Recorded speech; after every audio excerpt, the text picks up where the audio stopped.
Tuan-tuan, ada orang lintas sirat setahun lintas sirat. Dua, ada orang lintas sirat 10 tahun gila di atas sirat. Ada orang lintas sirat 100 tahun. Siapa yang lintas sirat? Orang kafir lintas tak sirat? Tak lintas. Hanya orang Islam melintasi titian sirat, termasuk munafik, termasuk fasik, termasuk orang Islam dosanya banyak, pahalanya sikit. Termasuk orang Islam pahalanya banyak, dosanya sikit. Saya sebut, manusia pertama yang melintas titian sirat adalah Rasulullah sallallahu alaihi wasallam. Siapa di belakang Nabi? Di belakang Nabi adalah VVIP umat Nabi Muhammad sallallahu alaihi wasallam. Wajah mereka seperti bulan yang mengambang, cahaya yang begitu terang benderang. Mereka ni, kumpulan pertama ni.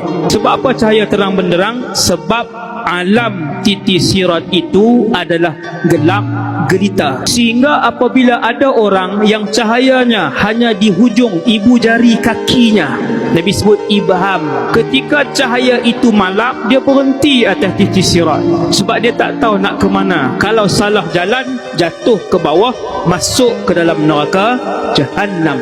Api neraka Jahannam, Ustaz, takkan tak cerah? Api neraka Jahannam warnanya hitam. Setelah ia merah berapa ribu tahun, ia hijau ia biru berapa ribu tahun, ia putih berapa ribu tahun, saya tak ingat warna-warna tu. Akhirnya warna neraka Jahannam sudah tidak boleh dipanaskan lagi dan warnanya hitam. Walaupun titi sirat itu dibentangkan di atas neraka Jahannam, disebabkan neraka Jahannam itu gelap gelita, titi sirat itu juga gelap gelita. Hanya cahaya yang dibekalkan oleh Allah Subhanahu wa taala sahaja, mengikut kadar iman masing-masing. Kumpulan pertama yang naik atas titi sirat, VVIP umat Nabi Muhammad. Wahai Allah, jadikan kami semua malam ni VVIP umat Nabi Muhammad. Muliakan kami semua menjadi orang yang tidak ditimbang amalan mereka pada hari mahsyar nanti. Amin ya Allah. Yang duduk belakang Nabi semua VVIP. Sayyidina Abu Bakar sudah pasti nombor 1, Umar susun, ramai. Ada riwayat sebut 70,000, ada riwayat sebut lebih daripada tu. Jangan risau, lebih daripada bilangan itu. Cahaya mereka tak payah tanya banyak mana, sebanyak mana bulan mengambang, begitulah cahaya untuk setiap orang. Kelajuan mereka seperti kilat, 1 saat saja. VVIP seperti kilat yang laju. Nombor 2 seperti angin yang kencang. Nombor 3 seperti burung yang meluncur laju. Nombor 4 seperti kuda yang pantas bergerak. Nombor 5 seperti seorang yang berlari laju. Nombor 6 seperti seorang yang berjalan. Yang ke-7 orang yang merangkak. Yang ke-8 orang yang bawah tu apa dia? Mengesok tu, menyulur. Saya sebut menyulur lagi, semua tak faham lah pasal Kedah kan, yang bawah tu. Ikut iman masing-masing.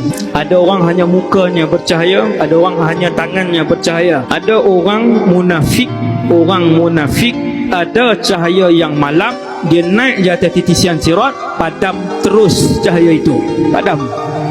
Allahu Akbar. Di atas titi sirat itu ketika berjalan, ada cangkok-cangkok besi yang rupanya seperti mata kail, yang mana cangkok-cangkok besi seperti kail-kail itu dibaling-baling daripada neraka. Apabila lalu tuannya, maka cangkok besi ini akan meragut perut orang itu, dia turun. Ada duri-duri yang Allah buat daripada besi mapan, besi penuh. Bentuknya duri kasyauqis sa'dan. Nabi sebut syauqus sa'dan adalah nama pokok. 90% hampir seperti bentuk landak laut.